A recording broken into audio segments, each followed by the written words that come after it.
ረጅም አንጸባራቂና ጥቅጥቅ ያለ ጸጉር ማግኘት የብዙዎቻችን ምኞት ነው። ለዚህም ደግሞ የህንድ ሴቶች ለዘመናት የሚጠቀሙባቸው ተፈጥሯዊ ሚስጥሮች ሁልጊዜም ተመራጭ ያደርጋቸዋል። ዛሬ የምናየው የቅርንፉድ የዝንጅብልና የሰናፍጭን ዘይት በአንድ ላይ በማዋሃድ የራስ ቅልን በጥልቀት የሚመግብ የደም ዝውውርን የሚያነቃቃና የጸጉር መነቃቀልን የሚከላከል ፍጹም ተፈጥሯዊና አስደናቂ የቅባት ውህድ አሰራር ነው። ይህ የምናዘጋጀው ውህድ የቅርንፉድ ዘይት፣ የዝንጅብል ዘይትና የሰናፍጭ ዘይት ሲሆን በውስጡ የያዛቸውን ተፈጥሯዊ ነገሮች በጥንቃቄ በማፍላት ኃይለኛና ኮንሰንትሬትድ ይዘት እንዲኖራቸው አድርገን የምናዘጋጀው ውህድ ነው። እስከመጨረሻው አብራችሁን ቆዩ።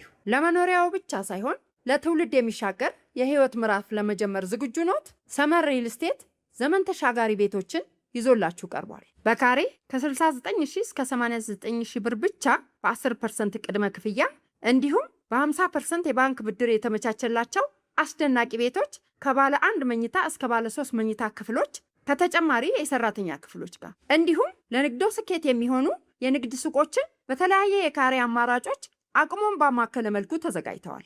ስለ ቤቶ ዲዛይን ቅንጣት ታህል እንዳያስቡ። የታዋቂውን የስካይላይት ሆቴልን ማራኪ ዲዛይን በሰሩ አርክቴክት እጆች ለእርሶና ለልጆ ፍጹም ምቾትን በሚሰጥ ጥራት የተገነቡ የከርሰ ምድር ውሃ፣ አስተማማኝ ባካፕ ጄኔሬተር፣ በባትሪ የሚሰሩ ዘመናዊ ሊፍቶችና ሰፊ የመኪና ፓርኪንግ ሁሉንም በአንድ ላይ አሟልተናል። ቦታው መሃል ቡልጋሪያ ከአፍሪካ ህብረት አጠገብ ወደ ቦሌ ሜክሲኮ ሳር ቤትና ቄራ የ2 ደቂቃ የመኪና መንገድ ብቻ መሆኑ በይበልጥ ተመራጭ አድርገዋል። ያሉን ቦታዎች ውስን ስለሆኑ አሁኑኑ ቀድሞ ባሉበት ሆነው ይመዝገቡ።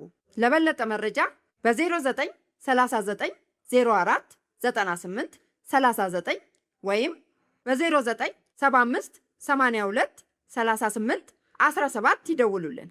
ሰመር ሪል ስቴት ባለ ሀገር በሀገር ቤተ ጤና በአዳነች መሃሉ። በተለይ የራስ ቅል ላይ የሚከሰቱ እንደ ፎሮፎር፣ የፈንገስ ኢንፌክሽን፣ ያለ ዕድሜ መሸበትንና የፀጉር መሳሳትን በቀጥታ ለማከም የሚጠቅም ውህድ ነው። የእያንዳንዱን ግብአቶች ሳይንሳዊና አጠቃላይ ጥቅሞቻቸውን ስናይ የመጀመሪያው ቅርንፉድ ነው። ቅርንፉድ ለፀጉር ያለው ጥቅም ወደር የሌለው ሲሆን በውስጡ ዩጂኖል የተባለ ኃይለኛ አንቲኦክሲዳንትና ጸረ ባክቴሪያ ንጥረ ነገርን ይዟል። ይህ ንጥረ ነገር የራስ ቅልን ማሳከክና ፎሮፎርን ከመከላከል ባለፈ የፀጉር ስሮችን በመመገብ የፀጉር እድገትን ያፋጥናል። ተጨማሪ ጥቅሞቹ ደግሞ እንደ ተፈጥሯዊ ማደንዘዣ በመሆን የጥርስ ህመምን በአስደናቂ ሁኔታ ያስታግሳል። መጥፎ የአፍ ጠረንንም ያስወግዳል። ሌላው ጥቅሙ ደግሞ የምግብ መፈጨት ስርዓትን ማሻሻል ነው። የሆድ መነፋትን፣ ጋዝንና የማቅለሽለሽ ስሜትን ይቀንሳል። ሌላው የበሽታ የመከላከል አቅምን መጨመር ነው። በውስጡ ባለው ከፍተኛ አንቲኦክሲዳንት ምክንያት የሰውነትን የበሽታ የመከላከል አቅምን ያሳድጋል። ቅርንፉድን ለፀጉር ስንጠቀመው አፍልተን በስፕሬይ መልክ መጠቀም እንችላለን። ዛሬ ግን የምናየው ዘይቱን እንዴት አዘጋጅተን መጠቀም እንችላለን የሚለውን ነው። የቅርንፉድ ዘይትን በቤት ውስጥ ለማዘጋጀት ኢንፊውዥን ሜቶድን መጠቀም ተመራጭ ነው። ዘይቱን ለማዘጋጀት የሚያስፈልጉን ግብአቶች የቅርንፉድ ፍሬና ተሸካሚ ዘይቶችን ነው የምንወስደው። ከነዚህ መካከል በቤት ውስጥ ያለንን የወይራም ወይ የኮኮናት ዘይት ወይም የአልመንድ ዘይትንም ካለን መጠቀም እንችላለን። የአሰራሩን ቅደም ተከተል ስናይ የመጀመሪያው ቅርንፉዱን ማዘጋጀት ነው። 2 የሾርባ ማንኪያ የቅርንፉድ ፍሬ በመውሰድ በሙቀጫ ውስጥ ለስለስ አድርጎ ሸርከት አድርጎ መውቀጥ ነው። ወይም ደግሞ በብሌንደር ውስጥ ሸርከት አድርጎ መፍጨት ይቻላል። በጣም መድቀቅ የለበትም። ሸርከት አድርገን መሰባበራችን ወይም ሸርከት አድርገን መፍጨታችን በቅርንፉድ ውስጥ ያለው ዘይት በቀላሉ እንዲወጣ ያደርገዋል። ሁለተኛው ካዘጋጀነው ዘይት ጋር መቀላቀል። የፈጨነውን ቅርንፉድ በብረት ድስት አድርገን 250 ሚሊ ሊትር የወይራ ዘይት ወይም የኮኮናት ዘይት ካለን ደግሞ የአልመንድ ዘይት ማድረግ ነው። ከዚያ ማብሰል ነው። በምናበስልበት ሰዓት በእንፋሎት ወይም በዝቅተኛ እሳት ስለምናበስለው ከ45 ደቂቃ እስከ 1 ሰዓት ማብሰል አለብን። በዚያ ሰዓት ቅርንፉዱ እንዳይቃጠል አልፎ አልፎ በእንጨት ማማሰያ ማማሰል ተገቢ ነው። በብረት ወይም በማንኪያ አይደለም፣ በእንጨት ማማሰያ ብቻ። ከዚያ ለ1 ሰዓት ያህል ካፈላነው በኋላ ከእሳቱ ላይ አውጥተን እንዲቀዘቅዝ እናደርገዋለን። ከቀዘቀዘ በኋላ በማጣሪያ አጣርተን በመስታወት ብርጭቆ ዕቃ ውስጥ ፀሐይ በማይደርስበት በቀዝቃዛና በጨለማ ቦታ እናስቀምጠዋለን። እዚህ ጋር ላሳስባችሁ የምፈልገው የቅርንፉድ ዘይት በጣም ኃይለኛ የማቃጠል ባህሪ ስላለው ሁልጊዜም በምናዘጋጅበት ጊዜ ተሸካሚ ዘይቶችን መጠቀም ተገቢ ነው። እንደ የወይራ ዘይት፣ የኮኮናት ዘይት፣ የአልመንድ ዘይት፣ የኑግ ዘይትንም መጠቀም ይቻላል። ምክንያቱም የማቃጠል ስሜቱን ለማብረድና እንደዛውም የቅርንፉድን ዘይት ከውስጡ በደንብ ከዘይቱ ጋር እንዲብላላ ያደርግልናል። በተጨማሪም ሙሉ ለሙሉ የቅርንፉድ ዘይትን ሰውነታችን ላይ ከመቀባታችን በፊት ፓች ቴስት ማድረግ አለብን። ምክንያቱም የማቃጠል ስሜቱ ከፍተኛ ስለሆነ ቆዳችን ላይ አለርጂ ሊፈጠር ይችላል። ይህ በቤት ውስጥ የምናዘጋጀው የቅርንፉድ ዘይት ለቆዳ፣ ለፀጉር፣ ለውጫዊ ጥቅም ብቻ የሚውል እንጂ የሚጠጣ ወይም የሚበላ አይደለም። ሁለተኛው በቤታችን ውስጥ ሁሌ ሊኖርና በጣም ከፍተኛ ጥቅም ሊሰጠን የሚችለውን የዘይት አዘገጃጀት ነው የምነግራችሁ። እሱም ዝንጅብል ነው። ከዝንጅብል የምናዘጋጀው ዘይት ብዙ አይነት የጤና ጥቅሞች አሉት። ከነዚህም መካከል ለፀጉር የሚሰጠውን ጥቅም እናያለን። ለፀጉር ያለው ጥቅሙ የደም ዝውውርን በከፍተኛ ሁኔታ የሚያነቃቃ ውህዶችን ይዟል። ይህም ወደ ፀጉሮች ስር የሚሄደውን የኦክሲጅንና ንጥረ ነገሮችን መጠን በመጨመር የፀጉር መበጣጠስን ይከላከላል። መመለጥ የጀመሩ ክፍት ቦታዎችን ያቆጠቁጣል። የዝንጅብል ተጨማሪ የጤና ጥቅሞቹ ለጉንፋንና ለሳል ሲሆን የመተንፈሻ አካላትን በማሞቅ የጎሮሮ መቁሰልንና ሳልን ያቃልላል። ሌላው ደግሞ ለህመም ማስታገሻነት ነው። የጡንቻ መጨማደድንና እንደ አርትራይተስ ያሉ የመገጣጠሚያ ብግነቶችን ይቀንሳል። በእርግዝና ወቅት ወይም ከጉዞ ጋር በተገናኘ የሚመጣን የማቅለሽለሽ ስሜትን ያስታግሳል። ሌላው ደግሞ የዝንጅብል ጥቅም ለቆዳ ጤንነት ነው። ከፍተኛ አንቲኦክሲዳንት ስላለው ቆዳን ከፍሪ ራዲካሎች በመጠበቅ ያለ ዕድሜ የሚመጣን መሸብሸብና የእርጅና ምልክትን ይከላከላል። ሌላው የዝንጅብል ጥቅም የቆዳ ጥራትን ማሻሻል ነው። የፊት ላይ ጠባሳዎችን፣ ጥቁር ነጠብጣቦችንና መጠነኛ የቆዳ መቅላትን ወይም ኢንፍላሜሽንን የማጥፋትና የማለስለስ አቅም አለው። ሌላው ለፀጉር ጤንነት ነው። የራስ ቅል ላይ በመቀባት ማሳጅ ሲደረግ በከፍተኛ ሁኔታ ስለሚያነቃቃ የፀጉር ስሮች በቂ ምግብና ኦክሲጅን እንዲያገኙ ያደርጋል። ይህም የፀጉር መበጣጠስን ይከላከላል ማለት ነው። ሌላው የዝንጅብል ጥቅም ተፈጥሯዊ የጸረ ባክቴሪያ ባህሪ ስላለው የራስ ቅል ማሳከክንና ፎሮፎርን ያስወግዳል። ነገር ግን እዚህ ጋር ላሳስባቸው የምፈልገው የዝንጅብል ዘይት የማቃጠል ባህሪ ሊኖረው ስለሚችል ፊትን ጨምሮ ሙሉ ሰውነትን ከመቀባት በፊት በክንድ ወይም በጆሮ ጀርባ ላይ ትንሽ ሙከራ ማድረግ ያስፈልጋል፣ ወይም ደግሞ ፓች ቴስት ማድረግ ያስፈልጋል። ይህ በቤት ውስጥ የምናዘጋጀው የዝንጅብል ዘይት ለውጫዊ አጠቃቀም፣ ለቆዳ፣ ለፀጉር፣ ለማሳጅ ብቻ የሚውል እንጂ ለባዶ ሆድ መጠጣት የተዘጋጀ አይደለም። ሶስተኛው ግብአታችን የሰናፍጭ ዘይት ነው። የሰናፍጭ ዘይት ለፀጉር ያለው ጥቅም በኦሜጋ 3 እና በኦሜጋ 6 ፋቲ አሲድ የበለጸገ ሲሆን ፀጉርን በጥልቀት ያረጥባል። የፀጉርን መሳሳትና መነቃቀል የሚከላከል ተፈጥሯዊ ጋሻ ነው። ሌላው የሰናፍጭ ዘይት ተጨማሪ ጥቅም ለቆዳና ለማሳጅ አገልግሎት ይውላል። የሰናፍጭ ዘይት በቫይታሚን ኢ የበለጸገ ስለሆነ ቆዳን ያለሰልሳል፣ የቆዳ መሸብሸብንም ይከላከላል። ሌላኛው ጥቅሙ ለቁርጥማት ነው። ዘይቱን ለስለስ አድርገው በመቀባት መገጣጠሚያዎችን ማሸት የቁርጥማት ህመምን በእጅጉ ያቃልላል። ሌላው ጥቅሙ ለጸረ ፈንገስ ነው። በቆዳ ላይ የሚከሰቱ መጠነኛ የባክቴሪያና የፈንገስ ኢንፌክሽኖችን ይከላከላል። የሰናፍጭ ዘይት ሙቀት የመስጠት ከፍተኛ ተፈጥሯዊ ባህሪ ያለው። ሌላው ጥቅሙ የሳምባና የደረት መታፈንን ለማከም ይጠቅማል። በጉንፋን ወቅት የሰናፍጭ ዘይትን ከካንፈር ጋር በማሞቅ ደረትና ጀርባን ማሸት የመተንፈሻ አካላትንም ይከፍታል፣ ሳልንም ያቃልላል። በአጭሩ እነዚህ 3 ግብአቶች ለፀጉር እድገት ብቻ ሳይሆን ለአፍ ጤንነት፣ ለምግብ መፈጨትና ለጉንፋን እንዲሁም ለቆዳና ለጡንቻ ህመም ማስታገሻነት በአንድ ላይም ሆነ በተናጠል ለጤናችን ትልቅ ጥቅም የሚሰጡ የተፈጥሮ ስጦታዎች ናቸው። በቤት ውስጥ ንጹህ የሰናፍጭ ዘይት ለማዘጋጀት ቀላልና ባህላዊው መንገድ የሰናፍጭ ፍሬዎችን መውቀጥና በመጭመቅ የሚሰራ የቅዝቃዜ አዘገጃጀት ዘዴ ነው። ወይም ደግሞ ኮልድ ፕረስ ሜትድ የምንለውን ነው የምንጠቀመው። ይህንን ዘይት በቤቶ ለማዘጋጀት የሚከተሉትን ግብአቶችና ቅድመ ተከተሎችን መከተል ይቻላል። የመጀመሪያው 2 ወይም 3 ኩባያ ጥቁር፣ ቡናማ ወይም ቢጫ የሰናፍጭ ፍሬዎችን መጠቀም ነው። ጥቁሩ ፍሬ ጠንከር ያለና ጥራት ያለው ዘይትን ይሰጠናል። ስለዚህ ጥቁሩን ፍሬ ብንጠቀም ይመረጣል ማለት ነው። ሌላው ጥቂት ውሃ መጠቀም ነው። እሱንም ጥቂት የሾርባ ማንኪያ። ውሃውን የምንጠቀመው ፍሬው በቀላሉ እንዲደቅና እንዲያያዝ እንዲያደርግልን ነው። የአሰራር ቅድመ ተከተሉን ስናይ በመጀመሪያ የሰናፍጭ ፍሬውን ማጽዳትና ማድረቅ ነው። ምንም አይነት እርጥበት እንዲኖረው አይመከርም። በፀሐይ ላይ ማድረቅ ወይም ከ1 እስከ 2 ደቂቃ ለሰስ ባለ እሳት ላይ ማመስ ያስፈልጋል። ይህም ዘይቱ በቀላሉ እንዲወጣ ያደርግልናል። ከዚያ መፍጨት ወይም መውቀጥ ነው። በሚፈጩበት ጊዜ ጥቂት ውሃ መጠቀም አስፈላጊ ነው። ከ1 እስከ 2 የሾርባ ማንኪያ ውሃ ጠብ እያደረጉ ቢፈጩት ፍሬው ተሰባብሮ ዘይቱን ለመልቀቅ ዝግጁ ይሆናል። እዚህ ጋር ላሳስባችሁ የምፈልገው ውሃው በጣም መብዛት የለበትም። ውህዱ የዱቄት ወይም የወፍራም ቡኮ መልክ መያዝ አለበት። ከዚያ ዘይቱን መጭመቅ ነው። የፈጨነውን ሰናፍጭ በስስ ጨርቅ ላይ አድርገን መጭመቅ ነው።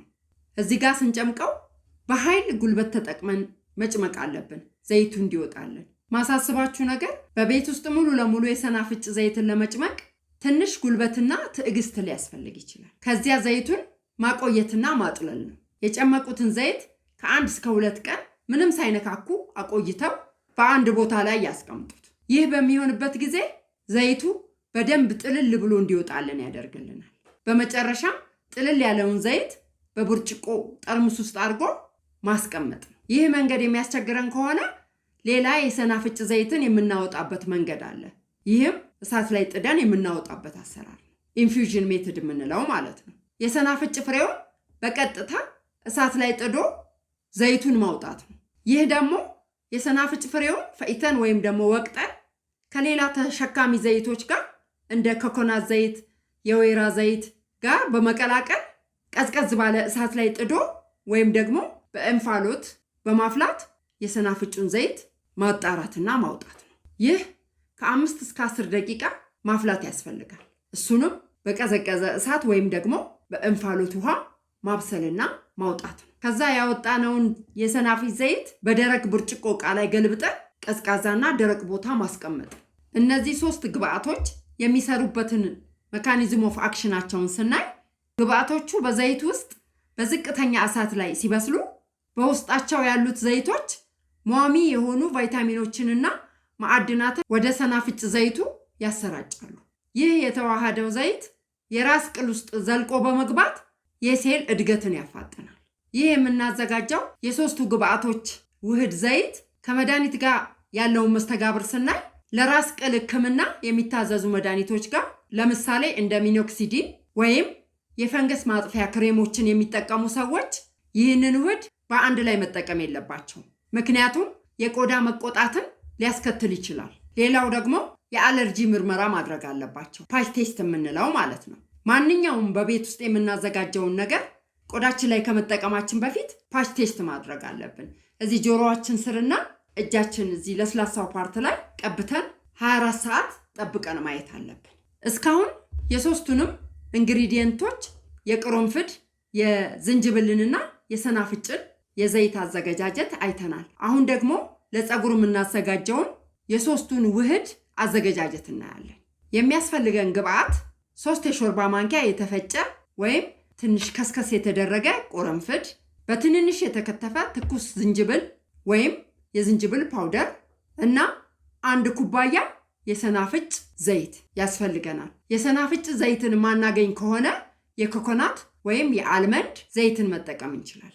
የአሰራሩን ቅድመ ተከተል ስናይ በመጥበሻ ላይ ወይም በብረት ድስት ውስጥ የሰናፍጭ ዘይቱን መጨመር፣ ከዛ ያዘጋጀነውን የዝንጅብል ፓውደር ወይም ደግሞ በትንንሽ የተከተፈ 1 ጣት የሚያህል ዝንጅብል ትንሽ ፀሐይ ላይ እርጥብነቱን የጨረሰ መሆን አለበት፣ ወይም ደግሞ 1 የሻይ ማንኪያ የዝንጅብል ፓውደር መሆን አለበት። ከዛ 3 የሾርባ ማንኪያ የከሰከስነውን ድቅቅ ያላለ የቅርንፉድ ዱቄቱን እንጨምራለን።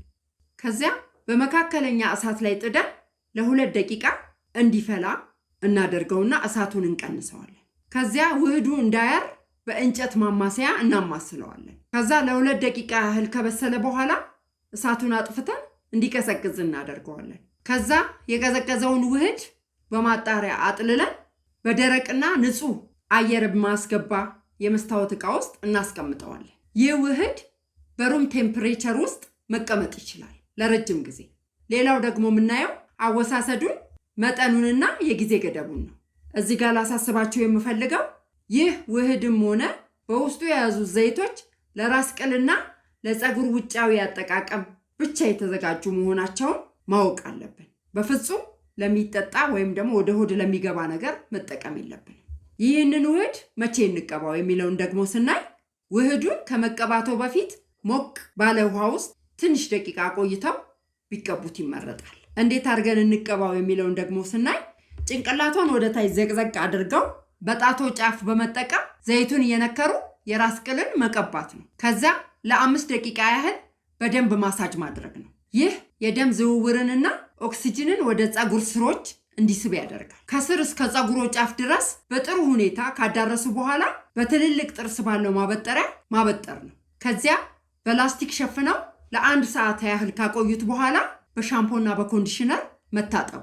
ይህንን ያዘጋጀነውን ውህድ ለምን ያህል ጊዜ እንጠቀመው የሚለውን ደግሞ ስናይ በሳምንት 2 ጊዜ በመደበኛነት ይጠቀሙት። የፀጉር መነቃቀሉ ቆሞ አስደናቂ ለውጥን ለማየት ውህዱን ቢያንስ ከ2 እስከ 3 ወራት ያለማቋረጥ መጠቀም አስፈላጊ ነው። ይህንን ያዘጋጀነውን ውህድ ለልጆች መጠቀም ይቻላል ወይ ብላችሁ እንደምትጠይቁኝ አውቃለሁ። አዎ መጠቀም ይቻላል። ነገር ግን የልጆች ቆዳ በጣም ስስና ስሜታዊ ስለሆነ ከመጠቀሙ በፊት የሚከተሉትን ጥንቃቄዎች ማድረግ ያስፈልጋል። የመጀመሪያው የዕድሜ ገደብ ነው። ውህዱን ዕድሜያቸው ከ2 ዓመት በላይ ለሆኑ ህፃናቶች መጠቀም ይመረጣል። ከ2 ዓመት በታች ላሉ ህፃናቶች ግን ዝንጅብሉና ቁርንፍዱ የማቃጠል ባህሪ ስላላቸው ባይጠቀሙት ይመረጣል። ሌላው የአለርጂ ምርመራ ግዴታ ነው። የልጆ ፀጉር ላይ ሙሉ ለሙሉ ከመቀባቶ በፊት በጥቂቱ ወስደው ጆሮአቸው ስር ወይም ደግሞ እጃቸው ላይ ቀብቶ ለ24 ሰዓት አቆይቶ ማየት ያስፈልጋል ነው።